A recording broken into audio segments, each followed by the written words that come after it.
Today we're starting a new sermon series that hopefully will take us directly to Advent. And anytime I tell that about a particular book in the Bible, people look at me and they go, we're going to spend that long in a book of the Bible, particularly one this big. This is the English Standard Version, journaling version of 1 Timothy, which is not a long book. But we're going to spend a lot of time in it because I think from time to time it's good as a community to really dig deep into something instead of just kind of skipping across the service. And this one, as we will talk, has a lot of importance in our lives in a lot of ways. So I'm going to be reading from 1 Timothy chapter 3, verse 14, 14 and 15, I guess. 1 Timothy 3, chapter 3, verses 14 and 15.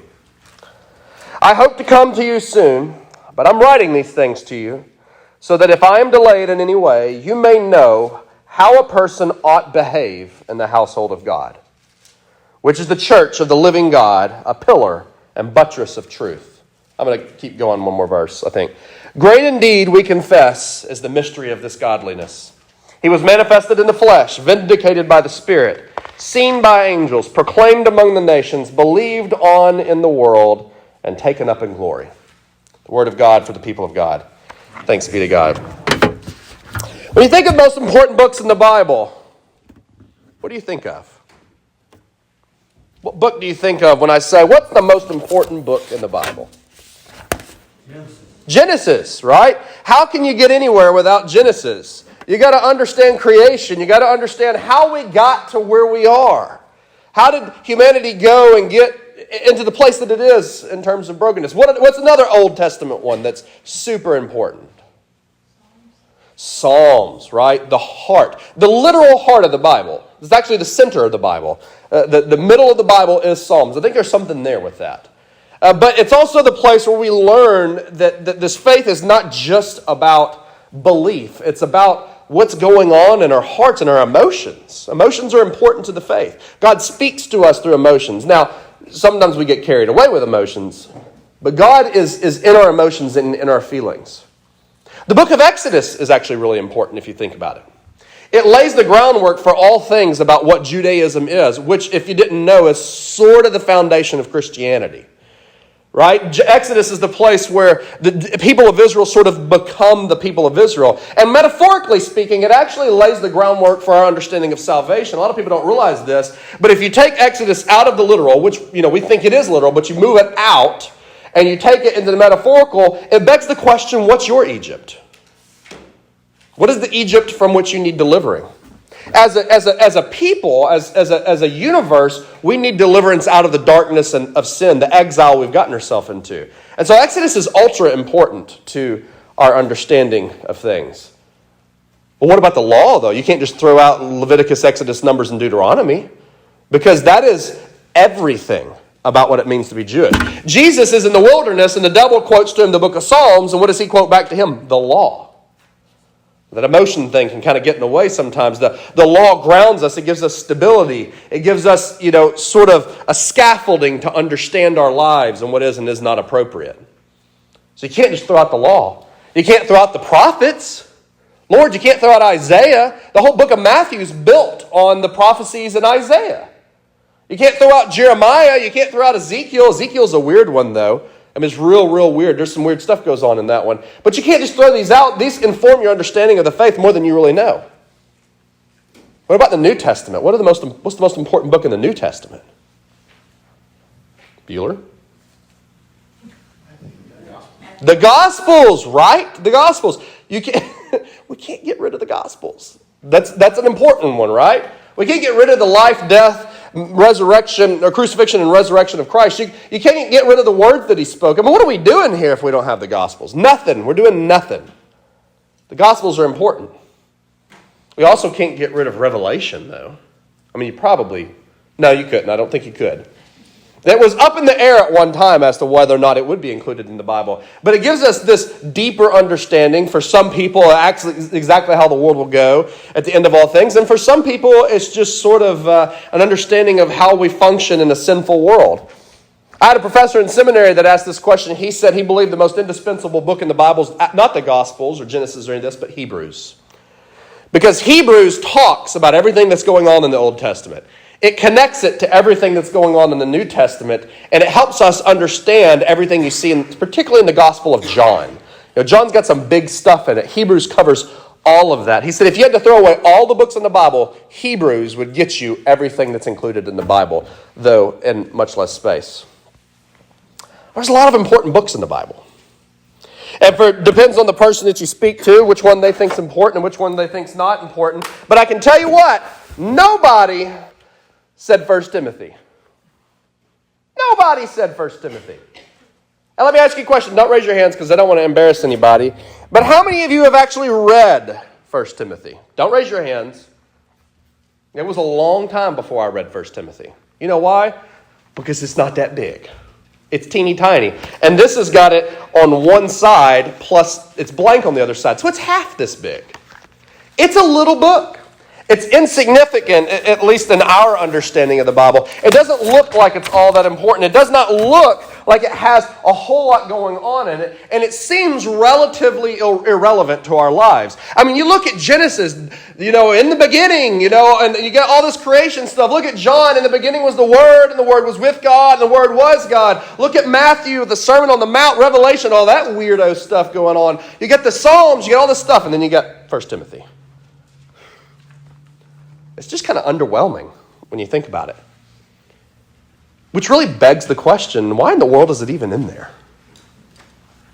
I mean, you got the Psalms, you got Revelation, you got the Gospels, you got these titanic theological masterpieces that Paul gives in Romans and Galatians and Ephesians and Philippians and 1st and 2nd Corinthians and all of these monstrous letters that Paul writes that really are the foundation in so many ways of Western Christianity, how we understand things. But why is this one in there? Why is this one in there? Why in the world would 1 Timothy be in the Bible? Why in the world should we pay attention to it? And why in the world are we going to spend the next 9 weeks on something that big? It's a long time. I once spent 16 weeks in seminary on the book of Jonah. You know how many pages that one is? 4. There's a lot to be said about these books. Well, the answer to that question, the answer to all those questions is really found in what the book of 1 Timothy is about as a whole. Now, I want to just kind of step aside for a moment and say that one of the things that I'm going to do in this, because when you get into a book like this, you really can't include everything in the sermon that you would need to include to make it fully clear. And so you drop some balls. There's just nothing you can do about it. The sermon's going to be an hour and a half long, and nobody really wants that. I don't want that. So what I'm going to do is during the week, I'm going to sort of do a Timothy, sort of behind the book of Timothy video that I'll put on YouTube and Facebook so you can watch it and see some of the more technical aspects of it that explain why I'm saying what I'm saying. And one of the things I'm about to say is one of the things we'll talk about this week on that. And that is, it is actually up for debate as to whether or not Paul wrote Timothy. It's one of the ones that is up for debate. There's a couple of reasons for it. One of them is it doesn't sound like Paul. If you read it, and you read Romans, it doesn't sound like him at all. People don't change how they work and write and think and speak that much. And it's up for debate whether it's Timothy that he's writing to. Now, he says, my name is Paul, which seems to indicate some things. And he says, hey, I'm writing to Timothy. But scholars, and we're talking about even from liberal to conservative, kind of struggle on that. And maybe it is Paul. Maybe it is Timothy. So we're not sure who wrote it, but what we do know is that whoever wrote it, whether it be Paul or somebody that was very close to Paul, because it's got some things in it that Paul would say. Maybe it's, Barnabas or someone like that who's writing to him. What we know is that it's a high-ranking ancient church ecclesiastical leader. So think of a bishop or a district superintendent, somebody who is well-versed in the Bible, well-versed in what's going on in the world in the church, and has a deep level of wisdom, probably personally trained by Paul himself, if not Paul. And he's writing to, and he's got the arrogance to say, if it's not Paul, to say, I, Paul, which may be a pseudonym. But he's got the wisdom to write to a man who may be named Timothy, maybe not, and to give him wisdom on one thing. How to handle his struggling church. So whoever this Timothy is, what we know about him is that he's likely the pastor of the church at Ephesus. which is significant because Ephesus is widely held as the place where the Apostle John goes to after everything sort of collapses in Israel. And he takes a very special woman with him, a woman named Mary, mother of Jesus. In fact, if you go to Ephesus, the tomb of Mary is in Ephesus. So what we have is we have this guy, maybe it's Paul, maybe it's not. He's this guy who really understands church. He understands the Bible. He understands Christianity inside and out. He's well-trained, perhaps well-trained by the world's greatest missionary, Paul. And he's writing to this guy who's struggling to understand church and manage church and perhaps even pastor church as the cleric, the clergy, the preacher of the church at Ephesus. Maybe it's Timothy, maybe it's not. We're not sure about all of that. And he's saying to him, guys, he's trying to give him wisdom and understanding about all of this. Trying to give him wisdom and understanding about how to handle what's going on in church. And he makes this clear that this is the point of it. He says this in our scripture passage. He says, "But if I should be delayed, I have written to you so that you will know how people ought to act in the household of God." It's a strong language. "Which is the church of the living God, the pillar and the foundation of truth." You hear that? So a lot of people, if you look at, if you read commentaries and stuff like that or leadership books, a lot of people will actually use this book as sort of a master class on leadership. How do you, as a preacher or a leader in a church, how do you lead the church? It kind of gives some very detailed stuff on that. But what the author of this book is saying is it is written to Timothy, but it's to help him understand how people should act in the church. And by that, what he doesn't mean is how do you, once you step into these walls, how do you act? Like, can you talk above a certain, can you wear this? Can you wear, that sort of thing necessarily. He means that he's saying that if you want to get together and you want to worship God and you want to be a part of God's household, both in this building and beyond, if you want to have the revolutionary audacity to call yourselves a church, yea, even Prospect United Methodist Church, and to take on the mantle as revolutionaries, because that is what Christianity is. It is a revolutionary religion. It changes everything and challenges everything about society. If you want to do that and you want to be members, these are the expectations I have of you. Here's how I expect you to act. Whew. I don't know if any of y'all know this, but there are 2 times of year that any United Methodist pastor hates. Does anybody want to venture a guess that's the number 1 time of year they hate? She said conference. Well, it depends on the conference, really, Appointment season, right? Because you just have no idea. I mean, I've had friends who are at big churches and doing incredible work and rocking and rolling, and for really no reason at all, they get reappointed. We just saw this in Georgia, right? It was part of the conundrum down there. They reappointed somebody for really no reason. And then I've got friends who are at churches. I have a friend in Texas who's miserable at his church. He said, I want to go. They said, we want him to go. He's a great pastor. He's just not great. And they said, we're going to leave you there. He was just like, ugh. Appointment season. The second time of year that pastors hate the most, and this was not planned, Brenda. This was not planned. So it is assessment season, right? It's this time of year where you sit together with your PPRC and you do an assessment. And the reason for that is and it's not really our fault as a community. It's really the fault of how the Methodist Church was kind of organized up front. But what it sort of becomes, because of human nature, is you sit in a room and you tell the pastor all the things you don't like about him, right? That's ultimately what it becomes. And what's funny about it is the things that are said sometimes. This person says, well, I think your sermons are too long. And the person across the table is like, well, I think your sermons are too darn short. This person says, I think you talk about hunting and fishing way too much. This is actually a real example. This not to me, for somebody else. I think your sermon's got too much hunting and fishing in it. It's not about you. This person says, well, I think you don't talk about hunting and fishing enough because it makes you relatable and relevant, and I really like hearing about it. This person says, I wish you talk about sports. Somebody says, I don't think you dress good enough. You need a 3-piece suit. But that'll cost you $699.99, by the way. I actually had a lady at a church say one time, I want you to dress better, so I'm buying you a suit. She was the grandmother in my wedding. She introduced me to this pretty brown-headed girl I met one day. This person across the table says, if you put a suit on, I will not step foot in that church anymore because I don't need somebody who's that ivory tower and separated and dressing that nice. You can wear a shirt. You maybe can put on a tie, but if you put a suit on, it's over with. And then you have somebody who says, well, I'd like you to wear a robe. Is that okay? You just never know. I was telling somebody this morning, I literally set my first appointment, me and the senior pastor, with a lady who said her biggest complaint against us was that we were Methodist. I said, how did this woman get on PPRC? She's Baptist. He said, I don't know. I didn't put her there. The guy before me did. I said, well, what can you do about that? People who like hymns, right? I've sat in church assessments and people are like, you need to have more hymns. And another person says, if you start singing hymns, I'm gone. What am I supposed to do with that? Ugh! This person wants contemporary. This person wants hymn. This person wants reggae music. What are you supposed to do? I had a person once say, I want you to be at my house more often. I had somebody else look at me and say, if you show up at my house, I could be naked. Do not. I promise you that's not going to happen. If that's a possibility, it's not happening. And we wonder why pastors have a burnout level equivalent to ER doctors and police officers and frontline workers. Because you can't win. You can't win. It's a hard time of year because you go into there and there's a lot of expectations for how you're supposed to act.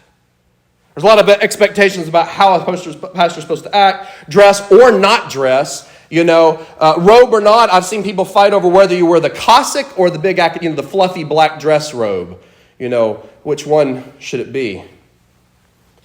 Maybe you think I'm joking, but pastors actually joke about the weird things that are said. And there are some legitimate things, obviously, that show up in these, but sometimes it's just nuts. They don't have anything to do with you. I was talking to a friend one time. He said, I daydream sometimes about turning that around. And saying, we're going to have the pastoral assessment this week, but next week, we're going to get back together, and I'm going to tell you the ways you've not met my expectations. Look, it should say, Alice, I know you wish I'd wear a three-piece suit, though during the summertime you don't want to see that dry cleaning bill because of how sweaty I'll be. I'll tell you what, I'll wear a three-piece suit if you stop gossiping at church, because wearing a three-piece suit ain't a sin, but gossiping sure is. Bobby. You're right, my sermons are too long. They're too big. There's too much stuff in them. They're eerily similar to your garage with all of those cars and the bass boats and the deep sea fishing rig and all of those 73 four-wheelers, and that's just your wife's stuff. They're too big. I tell you what, if you start tithing more with all the stuff you got, I'll start preaching less. Danny. You're right, I could spend more time at your house. It's weird because it's COVID. People get kind of finicky. I could spend more time at your house, sit on your porch, drink sweet tea, listen to your woes. I could do that. Let's make a deal, you and I. You come to church more than once every month, and I'll come to your house more often. Pastors daydream about this kind of stuff. But I don't know, actually I do know somebody who's done something. I have a good friend, Clayton, you may actually have heard his name. His name's John Miles. His son is on the Good News Board there in Wilmore, Kentucky. Great pastor, amazing guy. His father planted one of the largest churches in Arkansas. It's the highest paying position in Arkansas. It makes more than the bishop makes. Big old church. And early in its development, they were struggling to get people to come to the nursery. And so one Sunday, they just announced it. Nobody volunteered. So one Sunday, they got to church. They did all the church service. They got ready to do the sermon, and nobody was standing there. The associate pastor walked up and read a handwritten letter written by the pastor. It said, since none of you will work in the nursery, I'll work in the nursery until further notice. Love, Pastor John. Some people can get away with that kind of stuff. There are expectations for a lot of people.